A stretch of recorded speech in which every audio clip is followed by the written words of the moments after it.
Mbak Silvi Kumalasari minggah wonten pepanggungan. Yuk, dados.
Tepuk tangan yang meriah untuk bintang kita Silvi Kumalasari, luar biasa. Lah niki nembe salaman sakniki. Lah lek salaman ngeten, Mbak. Supaya awake dhewe nggedhekke rasa syukur dumateng Gusti Allah nggih. Niki lak cobi ningali astane. Nah niki to, niki ngeten. Niki drijine kabeh pinten? Gangsal. Gangsal nggih. Kenapa karo Gusti Allah driji iki digawe pisah-pisah kok ora dadi siji ngeten? Duka pripun niku, Pak? Mang ngeten jawi. Ngeten. Ngeten. Pamriyen apa? Men niki ini akhirnya iso ngene. Guyone ngono. Aduh, bar iki kudu wudu aku. Pripun? Ngeten. Niki dirijine lak 5. Ngeten. Jangan ya 5 to. Nggih. Men iso nggih Supaya salaman. bisa. Lah, lek salaman iki lan begar ngeten. Nggih. Nuduhke iki keagungane Gusti, Nggih. pamunta iki pisah-pisah ngono. Terus akhirnya iki dadi lan ngene. Gayane padi nisir nyekel lho, Pak. Ora tak umbah 7 dina. Bu Kesi, Pak Yoyo, ya Allah, suatu kebanggaan saya bisa hadir di sini. Derekne Pak Yoyo di acara wayang kidulan Gebyar Budaya Mataraman. Leres Nggih. Terima kasih banyak buat tentunya apa ya, Pak Bupati. Tadi sudah pulang kok, tapi tadi sudah ketemu sama saya, alhamdulillah. Nggih to. Nggih. Nggih, alhamdulillah. Terima kasih banyak buat Pemkab Ponorogo tentunya. Pariwisata Provinsi Ponorogo. Nggih. Jawa Timur. Nggih. Iya ngono. Nggih. Lah Ponorogo kan Jawa Timur tuh. Nggih. Ketoke sampean lek omong kok salah-salah apa grogi karo aku Pak, ketoke. ya Allah, Pak. Nggih. Grogi sumpah kula. Alah, ora Niki apa-apa. Kepanggih malih kalih jenengan. Oh nggih, syukur. Nggih. Yang kedua kali nggih, Bu. Nggih. Kewangen lho Pak kula. Kangen. Awakmu muni kangen jariku langsung teles ngono. Kula niku nggih kangen kalian jenengan ning apa daya to, Mbak. Kula isone mung nonton teng YouTube, jenengan yen pentas teng pundi-pundi kula tingali. Kula anggere jenengan niku pamane nembang tambal ban niku. Aku iki tukang tambal ban. Kula lagi menghayati kali Bu Kesi HP-ne langsung saut. Delok apa? Tenang Ayo to, ndi Pak. karo aku? Ayo kowe ngono. Ngoten. Nggih, ngoten niku. Saya tuh Bu jenengan cemburu to Bu kali kula. Ora Dek Silvi. Pripun? Jujur wae yen ngene lho Dek. Pak Cahya Kun tadi ku memang idolane ku sampean. Nggih. Dadi api-apike wong wedok ya. Ya, api-apike wong wedok iku ngendikane Pak Cahya, lamun to sing lanang kuwi oleh seneng karo wong wedok liya ning bojone ku ya merestui. Kuwi api-apike wong wedok, Dek. Ora enek sing kaya Bu Kesi. Kayak ngono lho Pak, luar biasa. Sik, tepuk tangan apa doane? Padha ndiko. Mendukung iki mau Pak Cahya karo Mbak Silvi. Iya. Ora sampean lek ngendika piye Bu Kesi mau sayang? Piye sayang? Alah wis ngono sama saya. Aku kula biasa nyeluk bojo sayang. Raden Janaka nika teng wayang kan figur tokoh sing ganteng, santosa lahir batin, sekti mandraguna, ning ngendi-endi diedani wong wedok. Nggih. Lah, Dewi Wara Sembadra niku ibarate nggih kula. Jadi suatu kebanggaan kalau seorang Sukesi atau Dewi Wara Sembadra iku iso ngrabekne bojone karo wedok sing ayu jenenge Silvi Kumalasari. Ketoke omongane ngono kuwi kaya ikhlas-ikhlasan ning atine panas itu. Ya Allah. Guyon. Guyon no Pak tabunge? Hah? Tapi namung guyon. Nah, kula manut guyon kenek tenanan ya oke. Ya Allah. Mbak Estu jenengan wes dan Dek Silvi. Dalem. Wis ben seneng atine. Awake dhewe nyeneng-nyenengke Pak Yoyo, etok-etokan wae ya. Wis diseneng-senengke ben dawa umure ngono. Amin. Ben semangat lek ndalang ben semangat. Iya. Nggih, ngoten nggih Pak nggih. nggih kudu dawa umure mergo liyane rene sing dawa ya. Ayo. Silakan menyapa warga masyarakat Ponorogo Sumarata dilenggahi kali Mbayatno barang menika sesepuh dalang. Nggih, saderengipun kula aturaken sugeng dalu. Assalamualaikum warahmatullahi wabarakatuh. Waalaikumsalam. Kagem masyarakat Ponorogo, tentunya warga Sumarata, terima kasih banyak sampun hadir ningali wayang kulit. Mpun kondur sampai tutuk lho nggih Pak nggih. Pak Bu, ki dalange jan jos. Sinden-sindene nggih jos. Nggih. Wis mugi-mugi sedaya mawon ingkang sami rawuh dhateng ngriki pinaringan seger kawarasan, panjang umure. Napa ingkang dados gagayuhanipun panjenengan sedaya saged kasembadan Pak Bu nggih. Amin. Amin. Amin ya rabbal alamin. Ya. Sik nggih pemanasan sik. Mas Dar, coba tindingane Mas Dar. Ayo. Pelok 6. Ayo, ya. Ayo, mumpung sing ngenter nguyuh. Ayo. Dimin rondo dijamin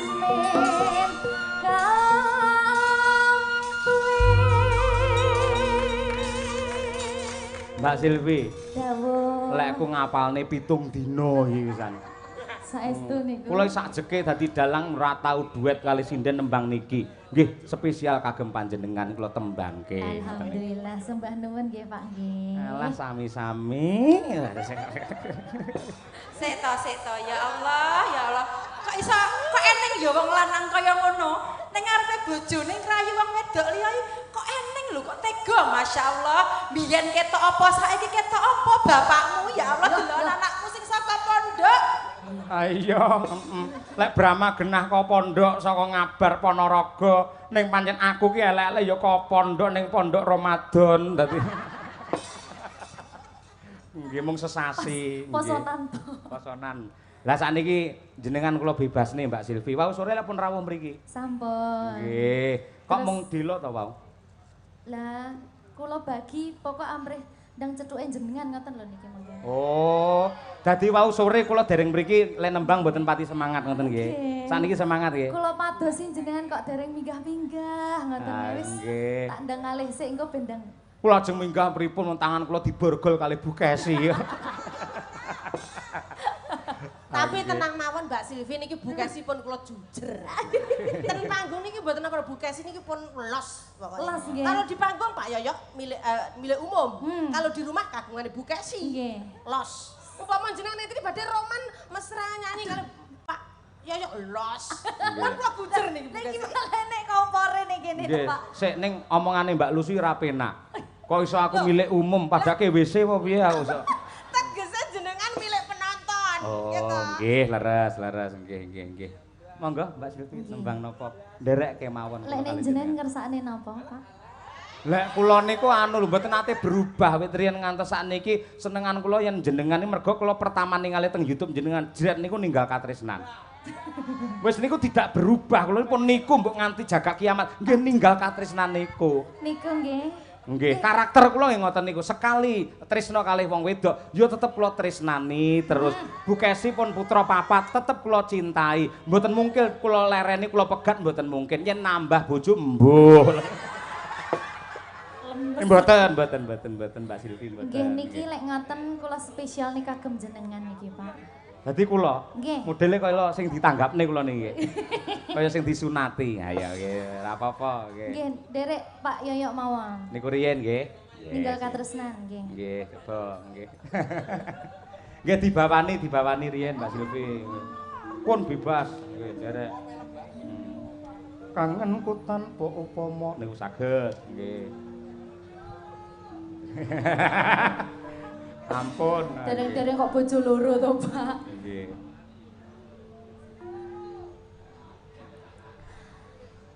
Kangenku tanpa upama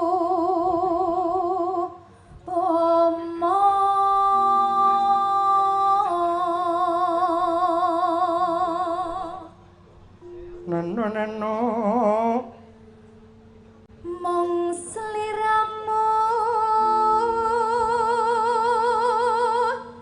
kang dadi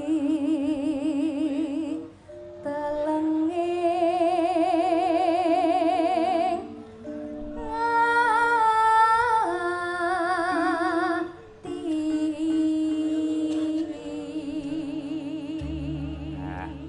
Suarane alus, piyayine ya cantik, lelewane milangoni wiwit saka pucuk rambut nganti jempol sikil ora nek gethek cirine babar pisan.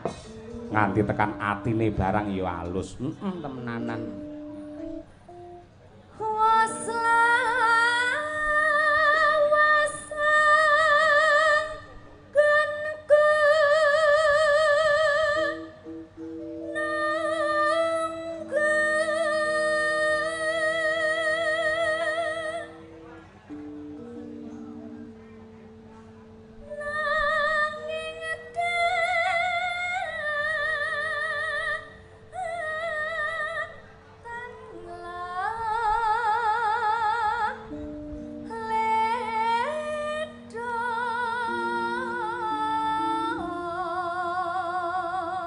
Kok swantene bening napa mike ngasta piyambak Mbak Silvi? Mboten niki saking panitia. Mikula ta niku? Duka? Oh, nggih mikula, lek mriki berarti mikula. Pripun? Mikula pas napa mboten? Penak, Pak. Penak alhamdulillah nggih. Ngono kuwi. Parandene ning omah slentiki Ibu Kesi ya. Senengane nakal, randi kuping dislentik. Lah iya. Nah. Ngelingono nalika dina kepungkur. Waduh.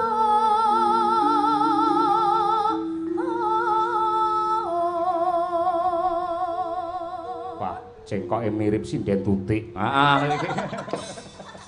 Nggih.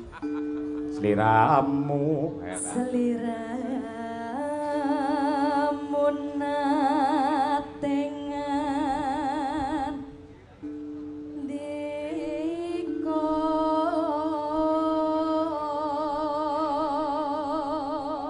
bareng Mbak tresno lahir trusing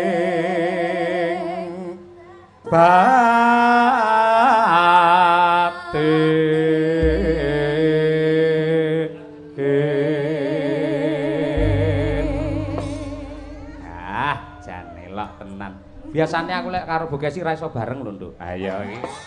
Lah kok niki kalih kula kok langsung pas. Lah nggih kula mboten ngerti, mbok menawa suasanane Mbak Silvi, suasanane nggih. Ya Allah. Nggih. Luar biasa jenengan. Monggo ninggal katresnan sepisan mangke langgam riyin nggih to. Yang kedua saged dijaranke. Silvi Kumalasari ngunut Tulungagung. Yo.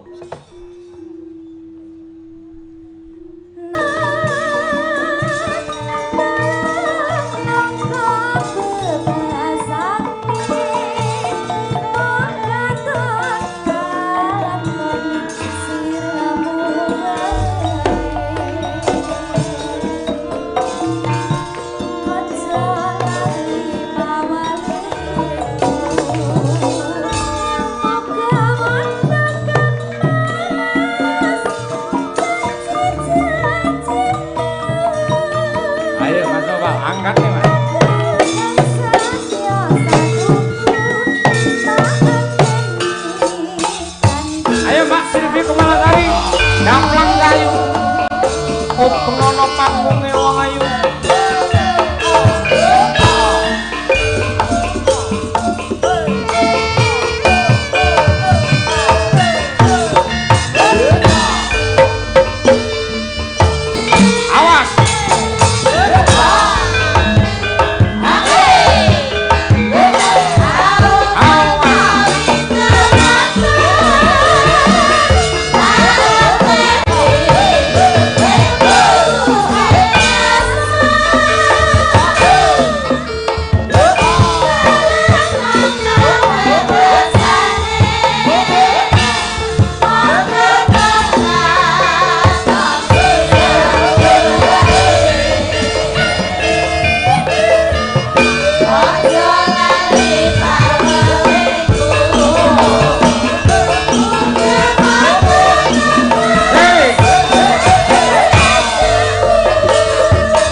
rasane. Sak pola-polahe sak obah-obahe genape. Carane ngene iki. Mana ya? Ayo. Os. Tulung aku. Ayo.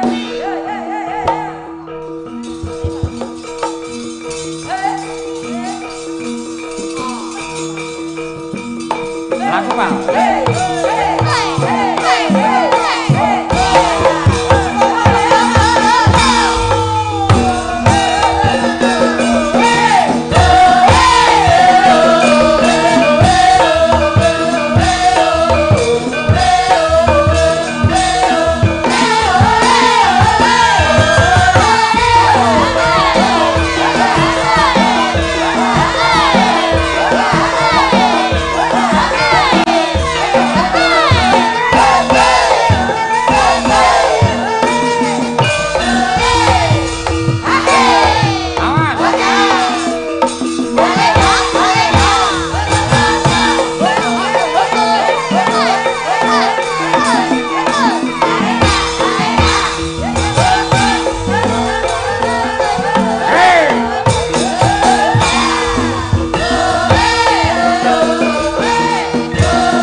Saiki tak jak jagongan dulu nggih ngasomik. Ayo nggih.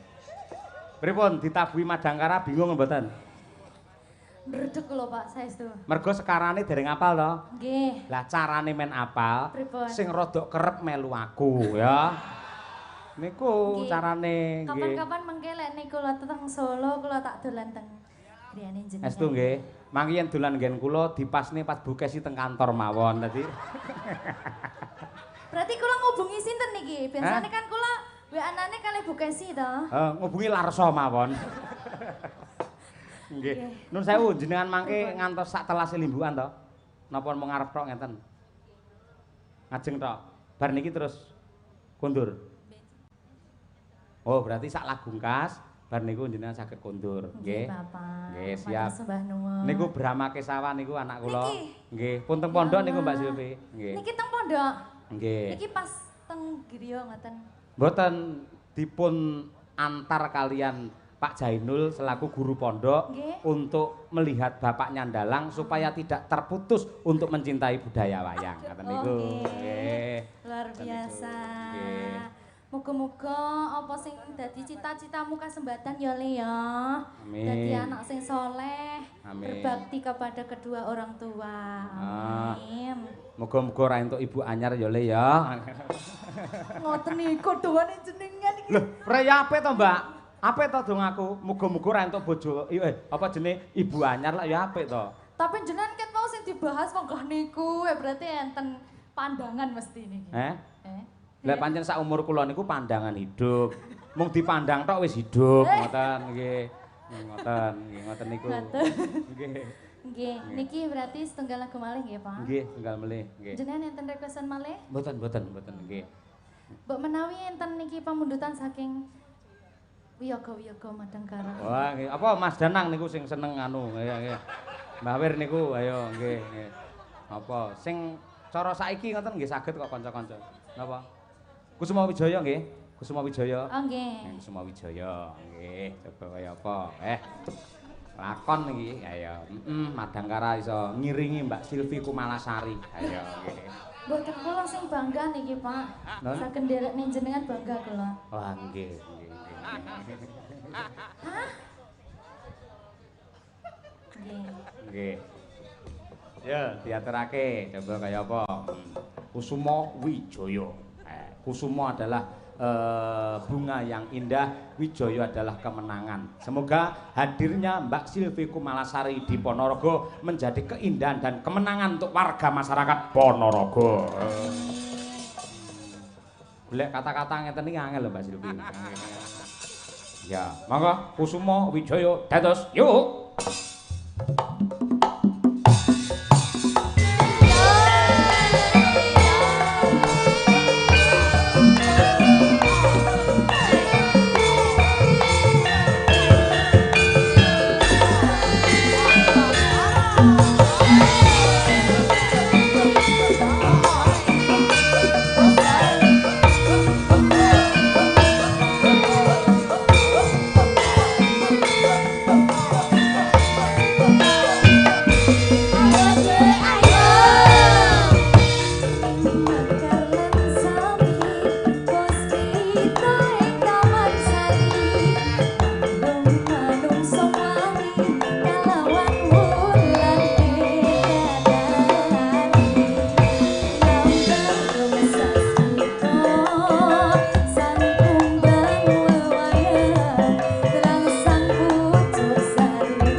nggih. Luar biasa Madang Garap. Padahal mboten enten elektune lho Pak nggih.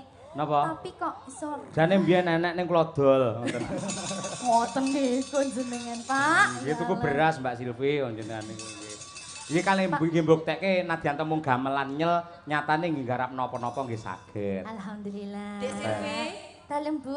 nyuwun sewu Pak Yoyo. Pripun? Iki gandeng Dik Silvi bar iki arep medun to. Ning aku kudu buka lan jujur bahwa kehadiran Silvi Kumalasari malam hari ini. Kumali Sara. Ayo. Silvi Kumalasari hadir pada malam ini adalah atas permintaan Bu Kesi ketika di alun-alun Ponorogo. Eling ra, aku matur karo Pak Bupati. Nggih. Pak Bupati, jenengan temokne Pak Cahyo kali Silvi, mesti jos geger gember. Ah iya nggih. Nggih napa mboten Bapak Ibu? Nggih. Wah, iya toh. Bareng ketemu kula seneng, Mbak Silvi seneng ning sampean atine ketoke kok beteng. Ora, tenang bae. Aku Tenang, jujur Pak karo sampean. Yen aku iso nyenengke atimu, padha karo aku ki entuk swarga ngono lho Pak. Amin ya rabbal alamin. Saiki sebagai tanda bukti gandeng Dik Silvi saiki arep medun. Awake kudu foto bertiga, kiwa tengen. Ayo. Kameramen siap? Aduh, kita foto, yo. Ayo. Saestu niki Bu. Ayo, sana kita. Wong loro tok aku rasa. Ora ben marem lho kenang-kenangan. Ayo dipoto Nadia ya kameramen. Diiringi, Cong. Diiringi. Iringane apa iki iringane apike? Kok malah tepuk sakinah pripun to Pak? Seiringane sing cocok apa iki? Kedok ngorek yo. Kedok ngorek siap? Yo. Foto Dik. Nyun sewu lho. Kawula nuwun sagung para lenggah kakung saha putri. Menika adicara pawiwahan ingkang benten kalian padatipun. Pak Yoyo hadap sini dong. Mbah, aku jane ora tau lho madhep penonton malah. Demi aku. Oh nggih, nggih. Aku mosok ngadeg. Duduk. Nggih, duduk, nggih. Lenggah mawon Pak. Duh, ya Allah.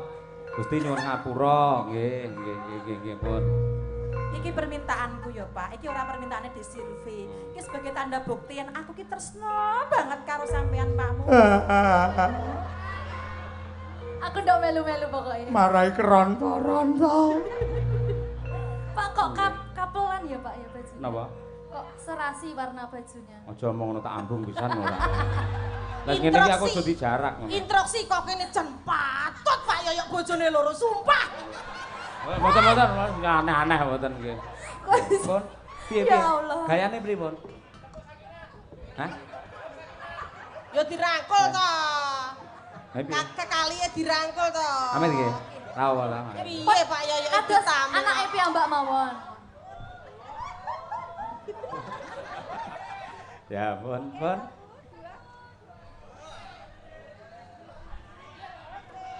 nggih matur nuwun nggih. Niki namung pas seduluran Bapak Ibu, mboten mungkin nggih.